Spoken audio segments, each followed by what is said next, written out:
Hola a todos los mos que seguís este canal.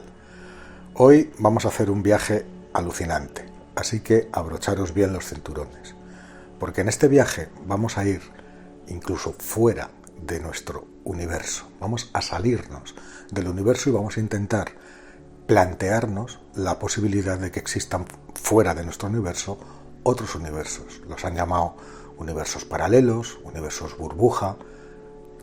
Todos ellos configuran lo que conocemos como multiverso. Y hoy vamos a explorar ese multiverso. Y aún más vamos a mirar, vamos a estudiar la posibilidad de que alguno de esos otros universos que los científicos creen que están ahí fuera pueda estar interaccionando con el nuestro, chocando con nuestro propio universo. ¿Recordáis? Hace un par de semanas hablamos de la colisión de nuestra galaxia, de la Vía Láctea, con Andrómeda, una colisión titánica que se producirá dentro de miles de millones de años y ante la cual nosotros somos muy pequeñitos. Eso nos pareció ya hace algunas semanas una cosa gigantesca, y lo es. Son las dos galaxias, la nuestra y la galaxia vecina, Andrómeda, son dos auténticos gigantes con cientos de miles de millones de estrellas cada una en su interior, y se van a juntar, como sabéis, para formar una galaxia mayor. Bueno, pues eso no es nada comparado con lo que vamos a hablar hoy. Si lo pensamos bien, el universo es un enorme contenedor donde están todas las galaxias y todos los grupos de galaxias que conocemos y muchos que todavía no conocemos. Y este choque de dos galaxias no sería más que el encuentro de dos granos de arena en una playa infinita, llena de miles de millones de billones de granos de arena similares. Ese es el número de galaxias que hay dentro de este universo. ¿Qué sabemos de nuestro universo? Pues sabemos que este gran contenedor de todo lo que existe surgió hace unos 13.700 millones de años en un suceso único que es el Big Bang, esa gran explosión a partir de un punto que desde entonces se sigue expandiendo a una velocidad creciente cada vez más deprisa y que al mismo tiempo que se expande fue fabricando todo lo que contiene. Claro, en vista de esto resulta casi inevitable hacerse las preguntas que todos vosotros os hacéis y me habéis hecho muchas veces. ¿Había algo antes de que empezara nuestro universo a existir? ¿Había algo antes del Big Bang? ¿Existen otros universos? Y si es así, ¿cómo serán? ¿Qué características tendrán esos otros universos? ¿Cuántos de ellos puede haber ahí fuera? ¿Cómo pueden ser? Bueno, pues de todo eso es de lo que vamos a hablar hoy. Y también hablaremos, como os he dicho, de la cuestión fundamental para nuestro capítulo de hoy, de si es posible que otro universo esté entrando en colisión con el nuestro, con el que nosotros ocupamos. Las respuestas a todas estas preguntas, como podéis imaginar, no resultan ni muchísimo menos sencillas. Somos demasiado pequeños y vivimos demasiado poco tiempo como para llegar a observar directamente ninguna de estas cosas que suceden en unas escalas absurdamente grandes, tanto de tiempo como de distancias. Pero cada vez son más los científicos que creen que las respuestas a muchas de estas preguntas es que sí. El término utilizado por los investigadores para describir la posibilidad de que haya otros universos es multiverso. Y la palabra es muy vieja, fue acuñada en 1895 por un psicólogo que se llamaba William James. ¿Qué es el multiverso? Pues sería un conjunto, el conjunto de los muchos universos que existirían ahí fuera. La estructura de ese multiverso, la naturaleza de cada universo que hay dentro de él, así como la relación entre los diversos universos que lo constituyen, dependen evidentemente de qué hipótesis de multiverso estemos considerando, porque hay varias, pero todas tienen en común que todas estas hipótesis, consideran al multiverso como la suma de todo lo que existe en el mundo físico, la totalidad del espacio, del tiempo, todas las formas de materia, de energía, la cantidad de movimiento, las leyes físicas, las constantes, todo. Todo eso sería el multiverso. Muchos de vosotros, y me lo habéis dicho en los comentarios, pensaréis que resulta imposible, que cómo es posible que nosotros desde aquí, y con lo pequeñitos que somos, ¿no?, y lo insignificantes, podamos ni siquiera pensar en cómo averiguar o cómo investigar otros universos, si ni siquiera conocemos bien el nuestro, ni siquiera nos podemos mover de un píxel de nuestro propio universo, y que pues, ni muchísimo menos averiguar cómo es posible que podamos plantear científicamente la posibilidad de que haya otro universo chocando con el que nosotros vivimos. Os lo preguntaréis, diréis, no, eso es ciencia ficción, se lo inventan. No se inventan nada, los científicos no se inventan absolutamente nada. Por suerte, y a pesar de lo pequeñitos que somos, tenemos la ventaja, tenemos una ayuda y tenemos una ventaja fundamental, tenemos un apoyo fundamental, que son las leyes de la física. Esas leyes de la física que estamos empezando, que conocemos ya bastante bien, y algunas, las que conocemos menos, cada vez las conocemos mejor. Es decir, tenemos el apoyo, el respaldo de las leyes de la física y tenemos una herramienta inigualable y poderosa que es nuestro cerebro, el cerebro humano, que es capaz, que está siendo capaz de desvelar en qué consisten esas leyes. Las leyes del universo son las que hacen que el universo sea tal y como es. Y es muy fácil, por lo menos, tratar de imaginar, viendo las condiciones de este universo que sí conocemos, cómo podrían ser las de otros que no conocemos. ¿Y cómo lo harán? Os preguntaréis. Bueno, pues con esas armas, con la inteligencia, nuestro cerebro y las leyes de la física, los científicos han conseguido llegar ya muy lejos. De hecho, si estamos hablando de distancias, han llegado lo más lejos que se puede llegar, que es al punto, o que es al origen mismo del universo. Hay una cosa fundamental que los científicos consiguieron lograron confirmar en el año 1965. Ahora os contaré cómo fue, porque esa es una de esas típicas historias de ciencia que tienen miga, ¿no? Ahora os diré cómo fue. Pero que estoy hablando del fondo cósmico de microondas. Qué cosa más rara, el CMB por las siglas en inglés. El fondo cósmico de microondas no es ni más ni menos que una reliquia del Big Bang. Es la radiación residual de aquel calor gigantesco infernal de ese universo naciente que explotó y que en los primeros tiempos en su interior reinaban unas temperaturas de miles de millones de grados y que se fue enfriando poco a poco a medida que se iba expandiendo y por lo tanto enfriándose, y hoy en día, 13.700 millones de años después, lo único que queda de aquel calor descomunal es una radiación que ha pasado al rango de las microondas. Es difícil de detectar, pero que es una radiación que está en todas partes. Apuntes hacia donde apuntes para medir esa pequeña radiación de microondas residual, el fondo cósmico de microondas, ahí lo encuentras. Esa radiación que permea por completo el universo, que está esa radiación residual del Big Bang, es la que confiere la temperatura media del universo. Y se ha medido en cualquier dirección, esa radiación tiene una temperatura de 2,7 grados Kelvin. Y eso, en grados centígrados, equivale a menos 270,4.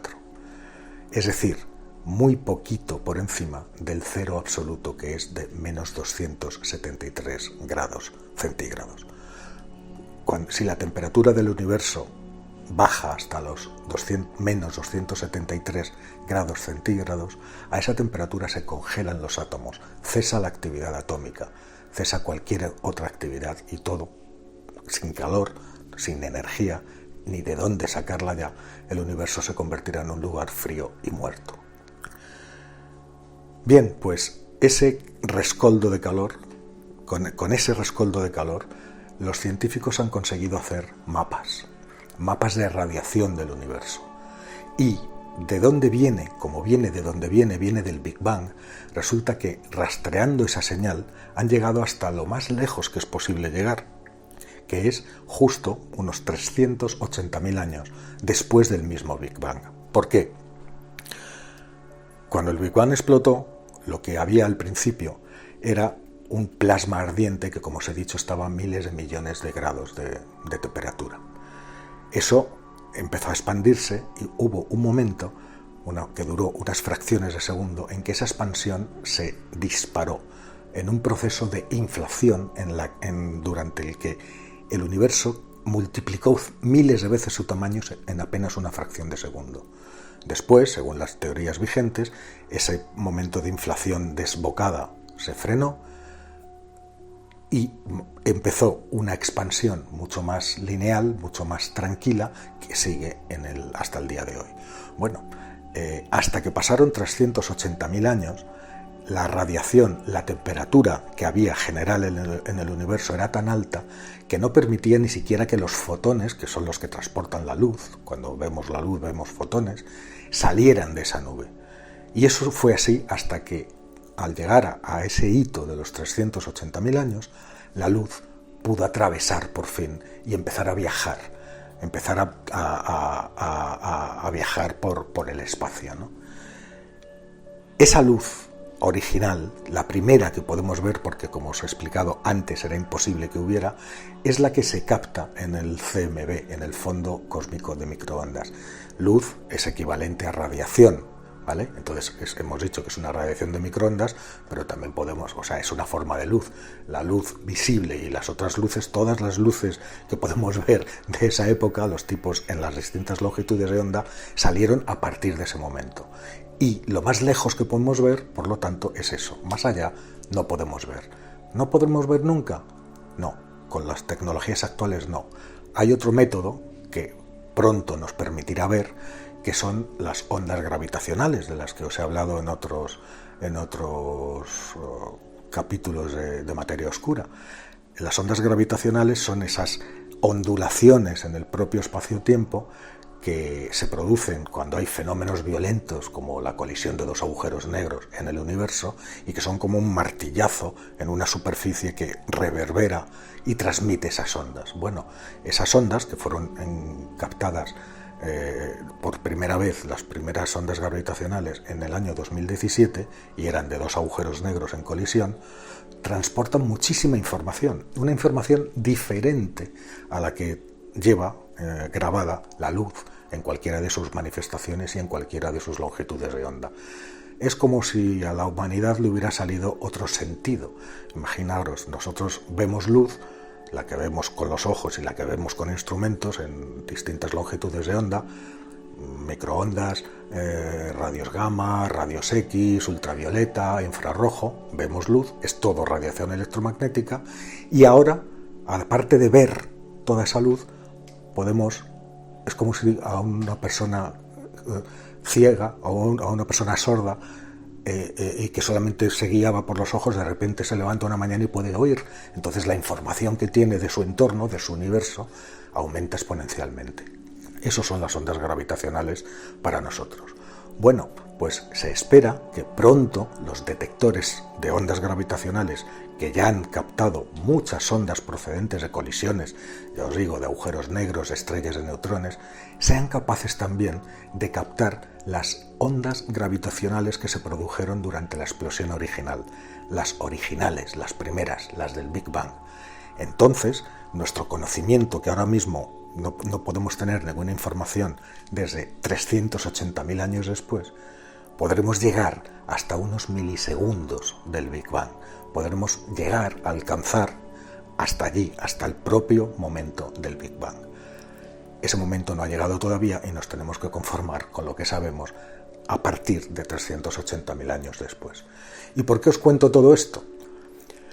Pues porque ese mapa de radiación demuestra que es uniforme, prácticamente uniforme, que esto es muy importante, y como os he dicho, midas donde midas en cualquier dirección son 2,7 grados Kelvin. Pero resulta que hay ligeras variaciones de temperatura en algunos puntos donde mides.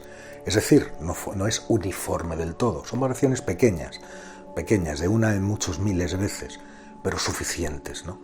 Entonces, las distintas generaciones de instrumentos, el primero se llamaba COBE, de la NASA, y fue de los años 90. Fue seguido por otro que se llamaba WMAP, también de la NASA, que ese es del año 2000-2001. Y el último de ellos, que es el satélite Planck, que es europeo, está construido por la Agencia Espacial Europea y lleva desde 2009, cada vez hacen mapas de esta radiación cósmica de microondas cada vez más precisos, cada vez más detallados. Y cuando el COBE en los 90, el primero de estos satélites, descubrió ligeras variaciones de temperatura en este fondo de microondas que parecía que era absolutamente plano y absolutamente estable, los siguientes, el WMAP y sobre todo el Planck, han ahondado y han visto que hay regiones enteras en las que hay pequeñas diferencias de temperatura que los científicos llaman anisotropías. Es decir, el universo no es isotrópico, no está exactamente a la misma temperatura, sino que hay zonas que tienen pequeñas variaciones. ¿Por qué son importantes estas variaciones? Por muchas cosas. El estudio de las últimas generaciones de estos mapas, de los hechos por el Planck, más detallados, está revelando a los cosmólogos una información valiosísima sobre cómo está estructurado el universo, sobre cómo se formaron, porque alrededor de esas pequeñas variaciones de temperatura se formaron las primeras acumulaciones o aglomeraciones de materia, es decir, son las semillas de las primeras galaxias que se formaron en el universo. Y generación tras generación, a medida que ese mapa se ha ido perfeccionando, los cosmólogos han ido pudiendo estudiar grandes estructuras, ver cómo se reparte la materia en el universo, en grandes líneas y burbujas, alrededor de enormes vacíos. Sabéis, la famosa telaraña cósmica, ¿no? Que es como filamentos de luz, ríos de galaxias que se cruzan, y en medio de estos hilos hay enormes vacíos en los que apenas hay galaxias, ¿no? Todo eso se ha sabido con estos mapas. Pero no solo eso. Los últimos datos y las últimas versiones más actualizadas y más precisas de este mapa, de estos mapas del fondo cósmico de microondas, han permitido tener lo que podría ser la primera prueba o la primera evidencia de la existencia de universos fuera del nuestro. Es decir, que nuestro universo sería uno dentro de una cosa mayor que se llama multiverso. Por supuesto, todo eso que hemos llegado a entender, gracias a la inteligencia y gracias a las leyes de la física, son cosas sobre nuestro propio universo. Otros universos pueden funcionar con otro conjunto de normas completamente distintas, tener otras características diferentes, ¿de acuerdo? ¿Por qué? Porque las características que pueda tener un universo en concreto dependen en gran medida de sus condiciones iniciales, es decir, de las condiciones que hay en su momento de nacimiento, que marcan, por ejemplo, cómo ese conjunto, cómo ese universo va a evolucionar en el futuro. Y esas condiciones pueden no ser las mismas que las del nuestro. Eso es evidente. De alguna manera, cada universo crea sus propias versiones del espacio y del tiempo, sus propias relaciones, y no tienen por qué coincidir con las del universo en el que vivimos nosotros. ¿Por qué digo esto? Porque en un universo, el nuestro, que es el único que conocemos, de repente preguntarse qué había antes que el Big Bang, pues puede parecer un contrasentido. Porque ¿cómo puedes preguntarte si cada universo al nacer crea todas las leyes y las condiciones, crea su propio espacio y su propio tiempo? Es decir, el tiempo mismo nació en el Big Bang. ¿Cómo puedes aplicar un concepto temporal, que es antes, a cuando el tiempo todavía no existía? O por lo menos el tiempo con los parámetros que existe en nuestro universo, que es el único que conocemos. En ese sentido, antes del Big Bang no es una pregunta absurda. Lo decía Stephen Hawking, refiriéndose a esto, ponía un ejemplo, que preguntar qué es lo que había antes del Big Bang es como preguntar qué es lo que hay al norte del Polo Norte. Pues con esta ingeniosa frase de Stephen Hawking, que las tenía buenísimas, algún día os contaré más frases de Hawking porque no tienen desperdicio, ¿no? Bueno, pues con esta frase terminamos la primera parte de este materia oscura. Todo lo que hemos hablado en este capítulo era muy necesario para poder comprender tanto los conceptos de multiverso como los tipos de multiverso que los científicos han determinado que podrían existir ahí fuera. Eso, los tipos de multiverso y sobre todo la posibilidad intrigante de que uno de esos universos paralelos que hay dentro del multiverso esté chocando con el nuestro, lo trataremos en la segunda parte. Tendréis que tener un poquito de paciencia, tendréis que esperar una semanita, que no es tanto, y ya os lo iré diciendo yo por las redes para que repaséis esta parte antes de escucharla de la semana que viene. Aún así, ya sabéis, poner las campanitas, poner los clics y suscribiros al canal y no os perderéis ni esta segunda parte que viene ni todas las que vendrán.